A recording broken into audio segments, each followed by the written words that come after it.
Olá, meus amigos, olá, minhas amigas do Legislação Integrada. Aqui quem fala é o professor Bruno Valente e nossa conversa de hoje é sobre o informativo de número 770 do STJ. Antes de começar, aquele convite de sempre para você que vem sempre aqui, mas não está inscrito no nosso canal, seja no Spotify, Deezer, Apple Podcasts, Google Podcasts e no YouTube, não deixa também de ativar o sininho para ficar sabendo de todas as notificações. Segue a gente também no Instagram, @legislação_integrada, onde todo dia tem novidade. E por último, acesse legislaçãointegrada.com.br, vem conhecer o Clube da Lei, nosso clube de membros, que dá acesso a todos os materiais de legislação e jurisprudência e a mais de 100 planos de leitura, além de planos por carreira, planos também por edital. Essa semana, inclusive, tivemos a inclusão do plano de leitura para o concurso do MP da Bahia. Então, plano de leitura mais um adicionado sem nenhum custo adicional para todos os nossos assinantes. Vem fazer parte do nosso clube e nos acompanha nas redes sociais para ficar sabendo em breve do lançamento do nosso novo curso de organização de estudos para concursos públicos.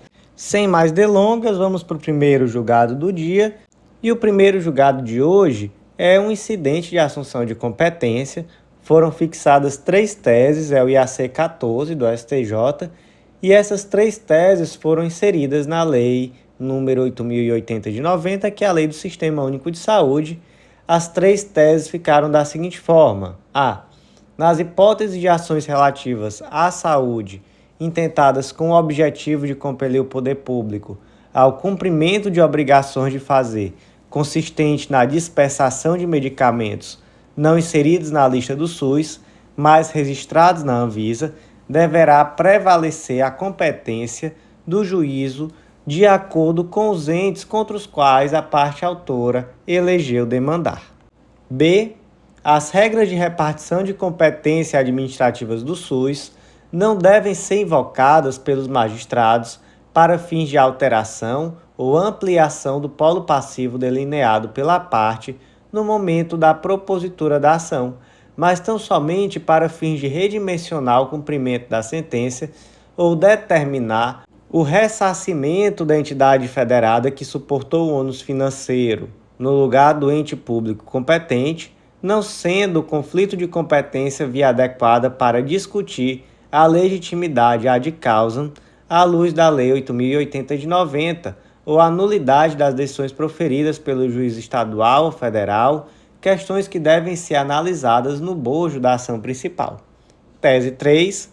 A competência da Justiça Federal, nos termos do artigo 109, inciso 1 da Constituição, é determinada por critério objetivo, em regra, em razão das pessoas que figuram no polo passivo da demanda, competindo ao juízo federal decidir sobre o interesse da União no processo, não cabendo ao juízo estadual, ao receber os autos que lhe foram remetidos em vista da exclusão do ente federado do feito, suscitar conflito de competência.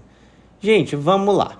Trata-se aqui de uma situação muito específica de pedido de medicamento, que é o quê? Aquele medicamento que ele é registrado na Anvisa, mas que ele não está incorporado à lista do SUS. Então aqui, é uma situação muito específica. Em relação a esse tipo de medicamento, gente, que está registrado na Anvisa, mas não está incorporado à lista do SUS, o indivíduo vai propor uma ação requerendo esse tipo de medicamento. É obrigatória a inclusão da União? Não, não é obrigatório. Quando que será obrigatória a inclusão da União no polo passivo da ação? É quando o medicamento não tiver registro na Anvisa. Aí, nesse caso, sim, é necessário que você inclua a União no polo passivo. Professor, isso é tranquilo assim? Não tem divergência nenhuma? Tem, gente, tem divergência. Inclusive, o STF, em uma decisão do ano de 2022, abril de 2022, e também recente, saiu no informativo 1052, decidiu de forma contrária.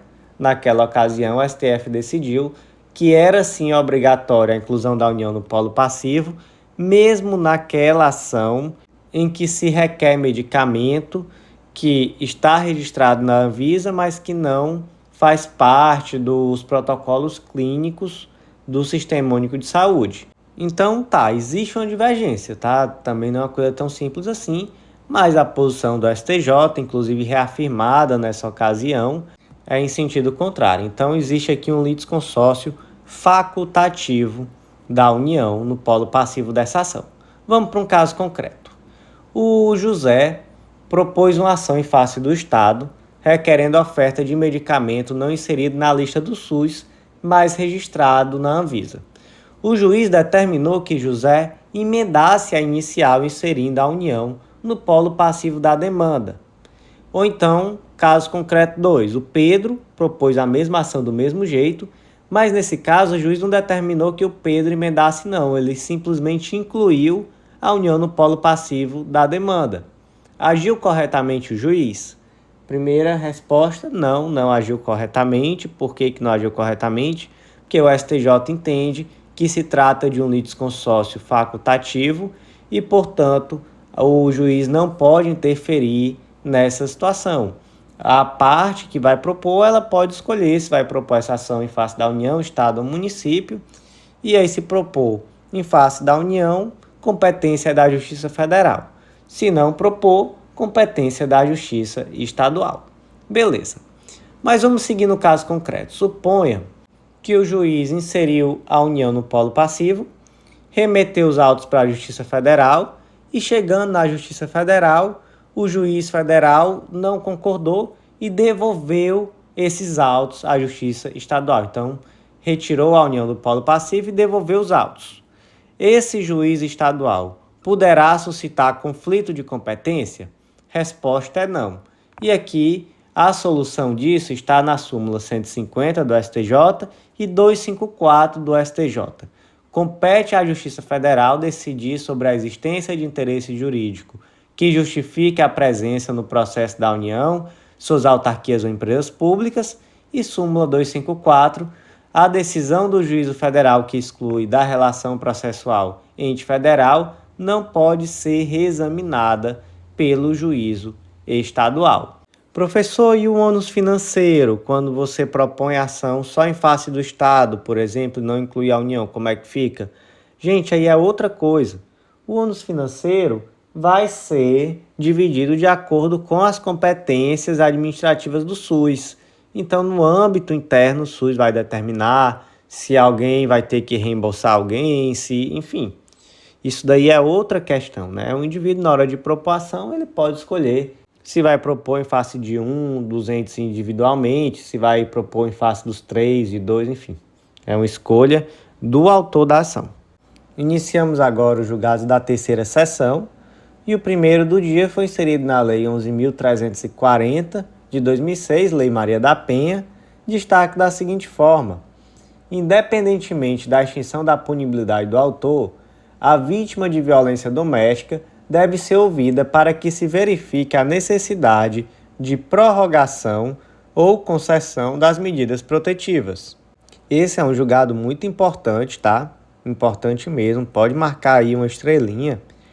E ele tem que ser visto com muito cuidado, porque em um olhar desatento você pode achar que ele confronta com decisões muito recentes do STJ, comentadas aqui em informativo, acho que esse ano ainda. Decisões essas no sentido de que não pode haver uma eternização das medidas protetivas. Então, por exemplo, existindo uma extinção da punibilidade, não haveria mais que se falar em manutenção dessas medidas protetivas. Em um olhar desatento, você pode enxergar aqui uma incompatibilidade entre essas duas decisões, mas na verdade não existe essa incompatibilidade. Porque o que o STJ decidiu aqui agora foi que, antes de se retirar essas medidas protetivas, é necessário ouvir a vítima. Então, ocorreu a extinção da punibilidade do autor. É automática a revogação das medidas protetivas que porventura estiverem vigentes? Não é automática, tem que ouvir a vítima. Houve a extinção da punibilidade, mas mesmo assim a vítima está me dizendo que ela se sente ainda ameaçada, sente que sua vida está em risco. Mesmo assim, é possível conceder novas medidas protetivas, mesmo que, extinguiu a ação, não tem mais punibilidade do autor. Mesmo assim, você pode conceder novas protetivas? Pode, gente. Pode sim. E você tem que ouvir a vítima.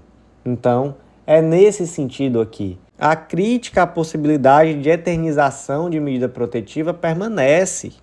A decisão aqui não contraria aquela decisão anterior, que aquela decisão anterior dizia? Olha, não existe um prazo determinado em lei para a vigência de medida protetiva, mas também você não pode interpretar que é para sempre. Foi isso que o STJ decidiu anteriormente.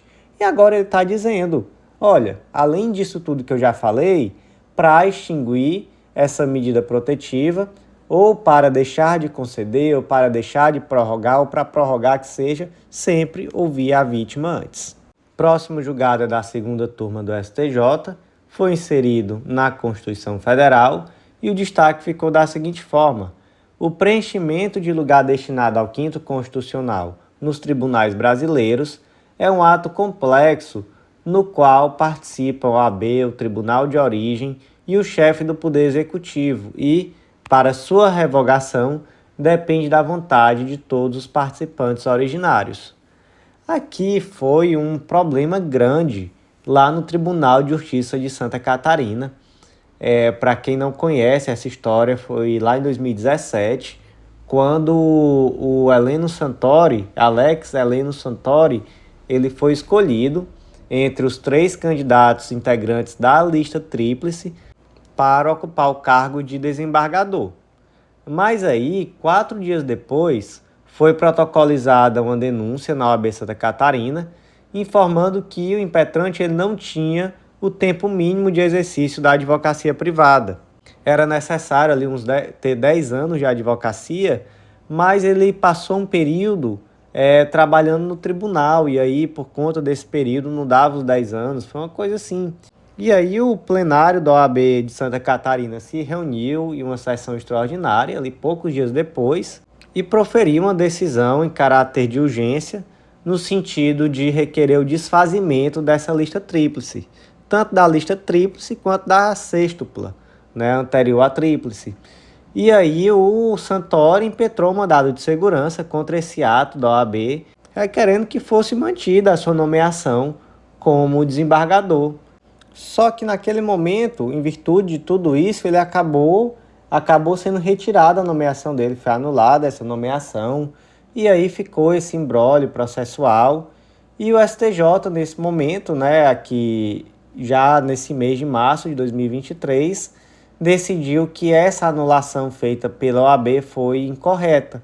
Por quê? Porque o ato de nomeação para o cargo de desembargador é um ato complexo, na medida que precisa da atuação de 2 ou mais entes, ou 2 ou mais órgãos, enfim, para dar existência ao ato, e que, portanto, para sua revogação também necessitaria da anuência de todos os participantes originários. Então, o OAB não poderia, depois da nomeação já ter sido feita, desfazer essa nomeação, porque já havia sido perfectibilizado o ato. Então, nesse momento, o Santori, que eu saiba, ainda não voltou a assumir como desembargador, mas possivelmente está bem mais perto de voltar ao cargo de desembargador. Cenas aí para os próximos capítulos. Quem for do estado de Santa Catarina pode me contar aí se tem alguma fofoca a mais sobre a situação, porque eu não estou muito por dentro dos maiores detalhes, mas essas histórias sempre são muito boas. Pode me contar aí que eu gosto de saber.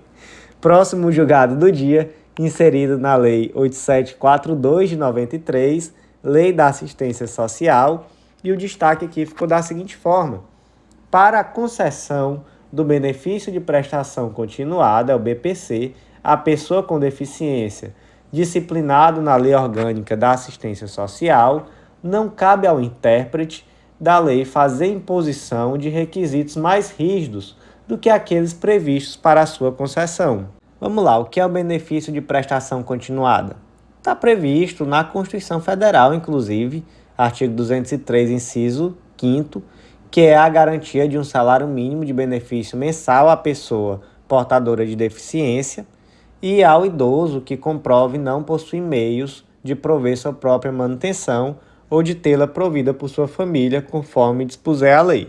E aí, em relação à pessoa com deficiência, lá no Estatuto da Pessoa com Deficiência também tem a previsão, mas remete à Lei 8742, que é a Lei Orgânica da Assistência Social, para verificação dos requisitos. Então, lá na Lei 8742 estão os requisitos para a concessão. Então, o artigo 20 diz que o benefício de prestação continuada é a garantia de um salário mínimo mensal à pessoa com deficiência e ao idoso com mais de 65 anos, que comprove não possuir meios para prover a própria manutenção, nem tê-la provida por sua família. E especificamente em relação à pessoa com deficiência, o parágrafo 2º diz que essa pessoa que tem direito ao BPC-Loas é aquela que tem impedimento de longo prazo de natureza física, mental, intelectual, sensorial, os quais, em interação com diversas barreiras, podem obstruir sua participação plena e efetiva na sociedade em igualdade de condições com as demais pessoas. Certo. Esses são os requisitos, então. O indivíduo tem que ter uma deficiência física, mental, intelectual ou sensorial, e essa deficiência em interação com diversas barreiras podem obstruir sua participação plena e efetiva na sociedade em igualdade de condições com as demais pessoas. Só isso, professor? Não, né? A gente viu mais em cima que ele não pode ter meio de prover a sua manutenção sozinho ou de tê-la provida por sua família. E o parágrafo 3º também traz aquela regra da renda mensal per capita familiar inferior a 1/4 de salário mínimo. Em relação a essa regra, tem aí muita coisa para conversar, né? Então não vou aprofundar tanto aqui, mas lá no material tem muita jurisprudência falando sobre esse assunto. Beleza. Qual o debate que surgiu? Qual é a natureza dessa deficiência? Ou melhor, qual é o grau dessa deficiência? Né? Porque a natureza é física, mental, intelectual ou sensorial. Mas qual o grau? Uma deficiência leve, por exemplo, é suficiente? Ou tem que ser uma deficiência grave, moderada? A lei disse qual é o grau, gente? A lei não disse. Então, se a lei não exigiu que seja uma deficiência grave, o intérprete pode exigir? Não, o intérprete não pode exigir.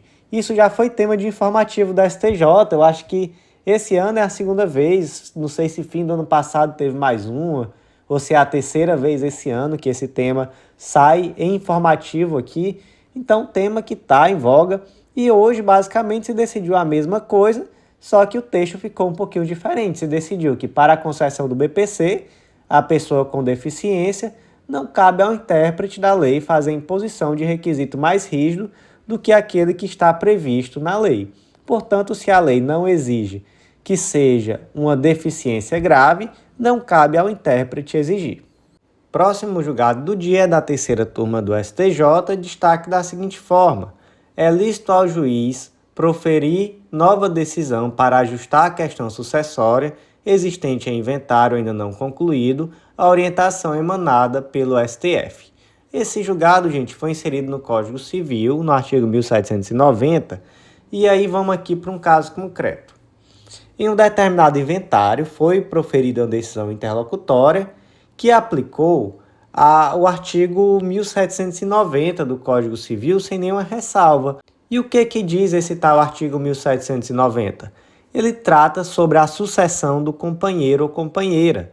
Acontece que ele traz um regime sucessório do companheiro ou companheira diferente do regime sucessório do cônjuge e, por conta disso, esse dispositivo foi considerado inconstitucional pelo STF. Inclusive, teve uma tese de repercussão geral, é a tese de tema 809. E aí, o inventário ainda estava correndo, o juiz percebeu que houve uma tese vinculante do STF posterior à primeira decisão que ele prolatou, então ele foi lá e de ofício informou que modificava aquela decisão tendo em vista a tese vinculante do STF. E aí, o juiz agiu corretamente? O juiz agiu corretamente, gente. Inclusive porque na tese ficou consignado que os processos judiciais que ainda não tenham trânsito em julgado seriam atingidos por essa tese de repercussão geral. Isso consta lá no tema 809 do STF. E aí, se o juiz simplesmente homologasse, desse continuidade ao processo, sentenciasse, enfim, da forma como estava, isso daí no futuro poderia levar, inclusive, a uma rescisão dessa sentença. Então o juiz já se adiantou e agiu ali da forma correta de fato. Próximo julgado do dia, inserido na Lei 9307 de 96, Lei de Arbitragem, destaque da seguinte forma: não compete ao juízo estadual, em execução de título executivo extrajudicial que contenha cláusula compromissória, ajuizado pelo credor subrogado, analisar questões alusivas às disposições do contrato em si, o que deve ser discutido na jurisdição arbitral. Caso concreto aqui adaptado, né? Sempre o nosso caso concreto é adaptado. Empresa A e empresa B celebraram um contrato, tinha uma cláusula de compromisso arbitral. Esse contrato, por algum motivo, era um título executivo extrajudicial e aí uma das empresas executou a outra.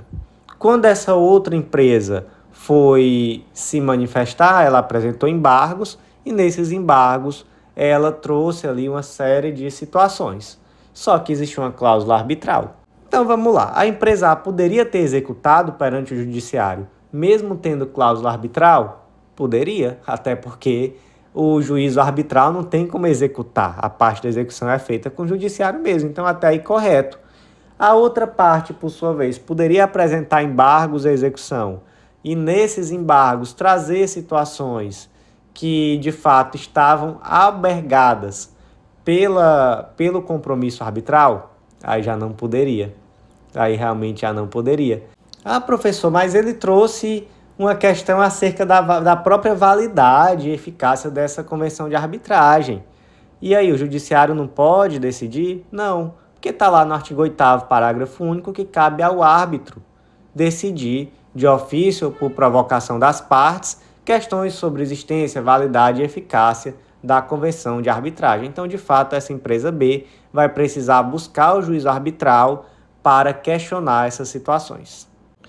Próximo julgado do dia é da 4ª turma do STJ, foi inserido na Lei de Falências, Lei nº 11.101 de 2005, e o destaque aqui ficou da seguinte forma: é possível a compensação de créditos constituídos anteriormente à decretação da liquidação extrajudicial. Caso concreto adaptado. José era beneficiário de um plano de benefícios previdenciários ofertado pelo Instituto A e ele estava inadimplente desde 1996. E aí o Instituto A propôs uma ação monitória.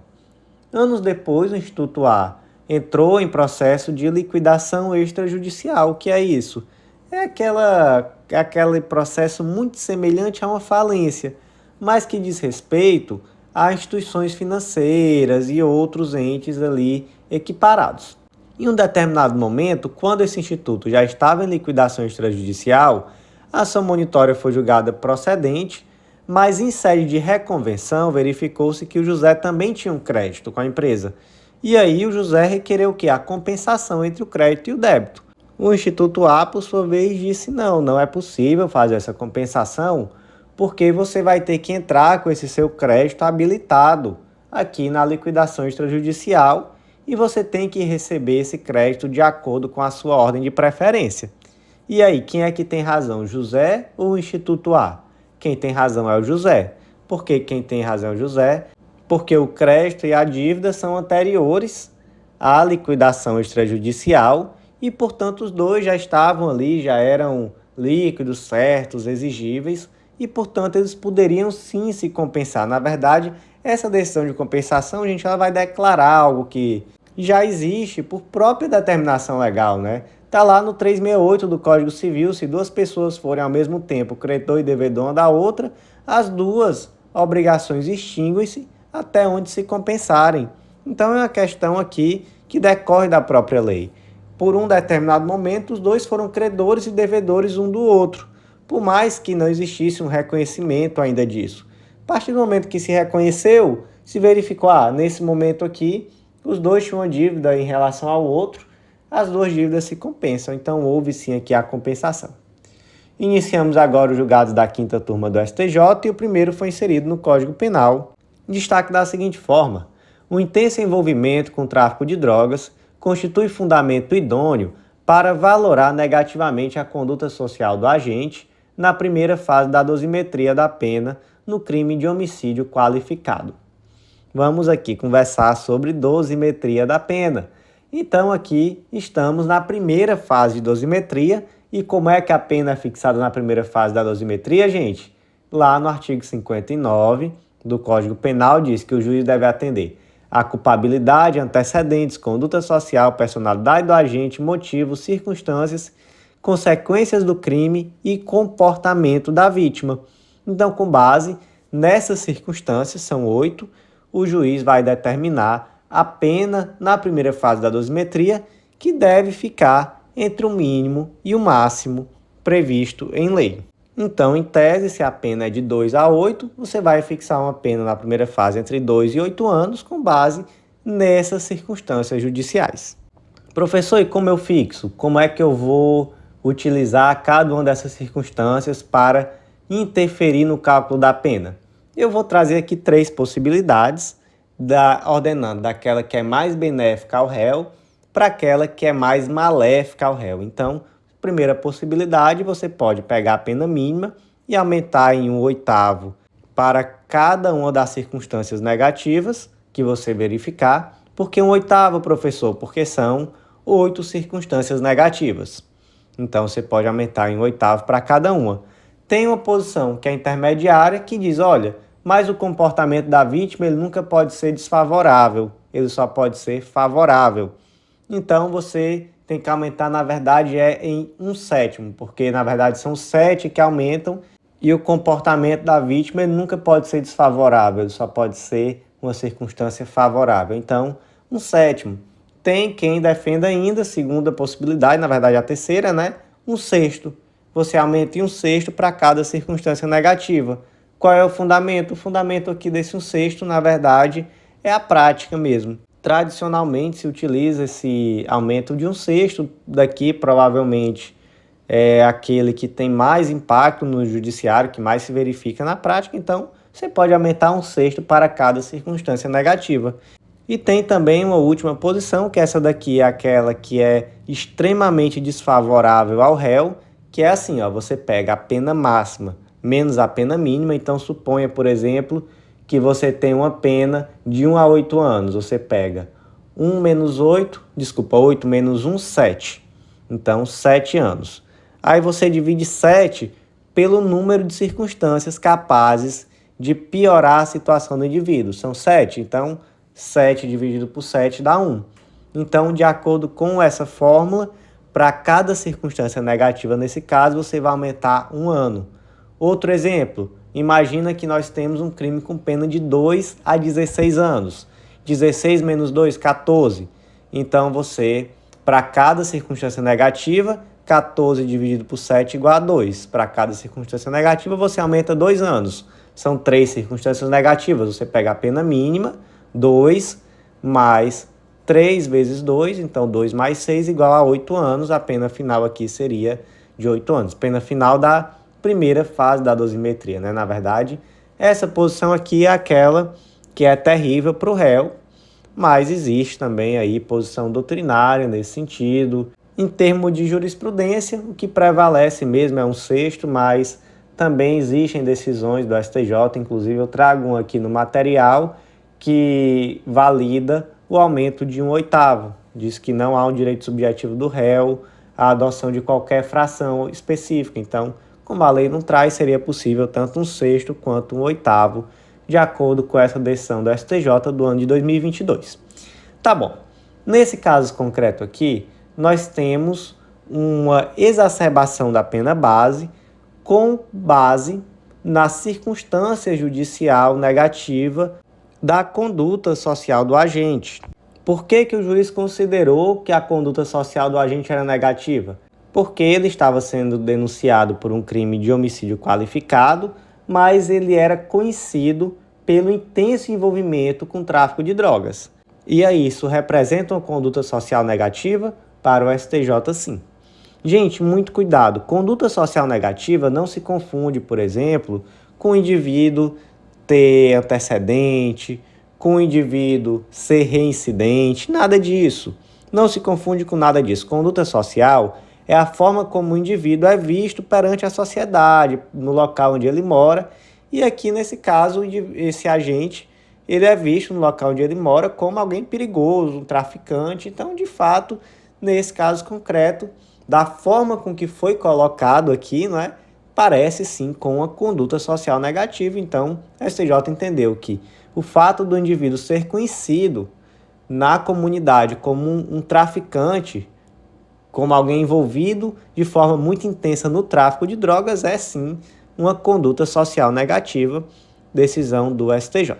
Próximo julgado do dia inserido na Lei de Drogas, Lei número 11.343 de 2006, destaque da seguinte forma: a mera solicitação do preso, sem a efetiva entrega do entorpecente ao destinatário no estabelecimento prisional, configura ato preparatório, o que impede a sua condenação por tráfico de drogas. Vamos lá, caso concreto, o indivíduo custodiado requereu à sua companheira a entrega de droga para ele no interior do presídio. E aí ele não chegou a receber essa droga porque essa droga foi capturada, interceptada, melhor dizendo, pelos agentes prisionais. E aí vem a pergunta: ele adquiriu ou ele meramente solicitou? Por que isso é relevante? Porque lá no artigo 33 tem 1 milhão de verbos, dentre eles o verbo adquirir, mas não tem o verbo solicitar. Então, se não tem o verbo solicitar, solicitar a droga é crime de tráfico? A resposta é não. É um mero ato preparatório. O que é crime? O crime é adquirir. Ele não adquiriu droga, então o STJ entendeu que é um fato atípico. E aí, o que você achou dessa decisão? Eu acho essa decisão muito polêmica e eu quero saber sua opinião. Me conta lá, através das redes sociais, do WhatsApp, Instagram. Me conta o que você acha.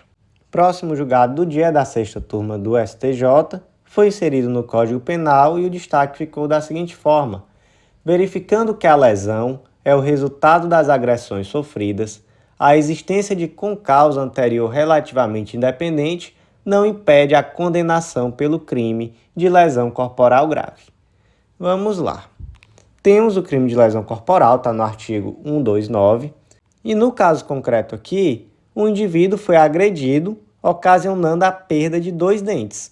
Então, em virtude da agressão que ele sofreu, ele perdeu 2 dentes. Qual o crime cometido? Essa é a primeira pergunta. É uma lesão corporal, mas é de natureza grave ou gravíssima? Porque aqui pode surgir a dúvida se trata de uma debilidade permanente de membro, sentido ou função. No caso aqui seria a função mastigatória, já que ele perdeu dentes.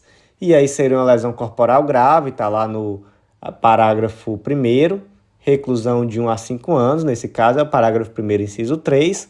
Ou pode surgir também a dúvida se trata, na verdade, de uma deformidade permanente. E aí é mais grave, está no 129, parágrafo 2º, inciso 4º, reclusão aqui vai de 2 a 8 anos.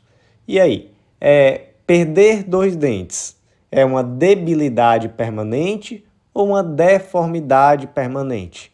Gente, a STJ já decidiu em outras ocasiões também que é uma debilidade permanente. Então, é a pena menos grave, né? Reclusão de 1 a 5 anos, é uma lesão corporal grave, mas não é a gravíssima. Professor, mas permanente, o indivíduo não pode, por exemplo, fazer um implante dentário? Pode, né, gente? Mas a possibilidade do indivíduo fazer uma cirurgia reparatória, realizar, por exemplo, um implante, isso não retira a permanência da debilidade ou da deformidade. Então, nada muda, se trata sim de uma lesão corporal grave. Primeiro ponto é esse. Mas aí, nesse caso concreto específico, imagina que foi o José que agrediu o João.